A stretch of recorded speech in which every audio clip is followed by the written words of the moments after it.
What's going on with you now? Those headaches are coming back, and the pills are making me so sick.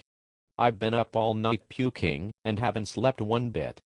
Why do I have to go through this? I can't afford marijuana, and also I'm scared of the consequences of what will happen if I get caught. I'm sorry, you need to go to your doctor and just tell him what makes you feel better. It's not your fault that you were in that accident, and it's not your fault that marijuana makes you feel better than the man-made prescription meds. This isn't fair, and the government has been attaching strings to people for way too long now. Well, then all my buddies at football make fun of me when I smoke pot. They ask me if I have any crack too, and tell me I better put it away before I get into harder things. What do they know? They drink their minds to oblivion. It just doesn't make any sense. Over 100,000 people die a year due to alcohol-related accidents. Tobacco kills nearly 500,000. That's really something. Why do you suppose government has been lying about hemp for so long? The popular and therapeutic uses of hemp preparations are not categorically prohibited by the provisions of the Marijuana Tax Act of 1937. The apparent purpose of the act is to levy a token tax of approximately $1 on all buyers, sellers, importers, growers, physicians, veterinarians, and any other persons who deal in marijuana commercially, prescribe it professionally, or possess it. The deceptive nature of that apparent purpose begins to come into focus when the reader reaches the penalty provisions of the Act. 5 years imprisonment, a $2,000 fine, or both seem rather excessive for evading a sum provided for by the purchase of a Treasury Department tax stamp that, even if collected, would produce only a minute amount of government revenue.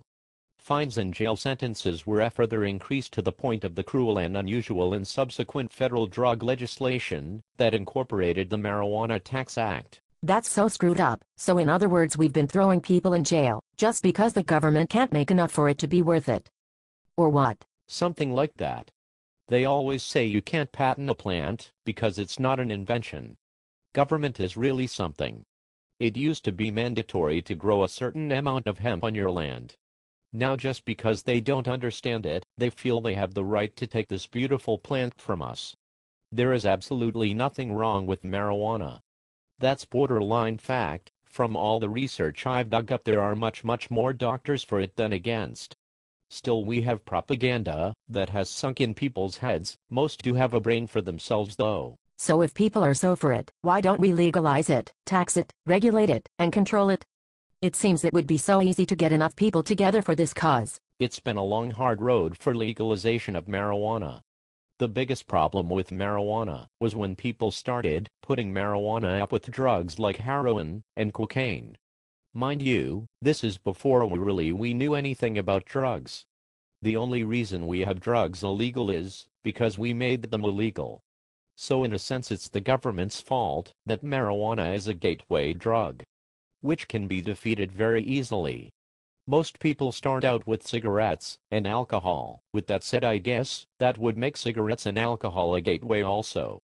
It's so stupid, and President Lincoln always said that prohibition makes a crime out of things that are not. I bet our founding fathers wouldn't be very happy to see where this country has gone. How sad that we have made a plant illegal for so long. We have thrown people in jail with murders and rapists. That is so wrong. Who should we hold most responsible for this problem with government? You, me, our parents, our friends, and everyone else that's an American citizen. We have rights, but we forgot how to use them. We really don't have anyone to blame but ourselves. I hate to say it, and Nixon did not help one bit with the forming DEA in 1971 when declaring war on drugs. Well, that's just about our government wants to lie, steal, and cheat people out of this plant, their freedom, and in some cases their lives. You really think they would learn with alcohol prohibition? This isn't what our country was founded on. We have the right to freedom, liberty, and the pursuit of happiness. Even if that's smoking a joint. Now that's something I can say amen to, sister. The best thing for anyone to do is to go to all the different organizations that are helping us, like MPP, NORML, Law Enforcement Against Prohibition, and anyone else you can think of. All the ones I named have petitions. Google them, find them, and sign them. Then pass them on to everyone you know. With those petitions we need a voice with them, so people are going to need to call the White House for legalization. We need to tell them why, and give specific reasons to end the drug war. I'm really worried about bringing children into this world with a government the way it is, and the world the way it is. It's too bad we can't trust our government to do anything right. They take our money and waste it on this drug war. Speaking of wasting money, did you know we've wasted over $3 trillion on the war on drugs?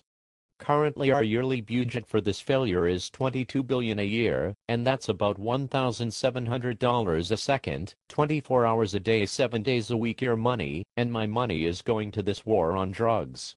Just in 2003 we were spending at a rate of $600 a second, so you can see how far it's gotten in a short period of time.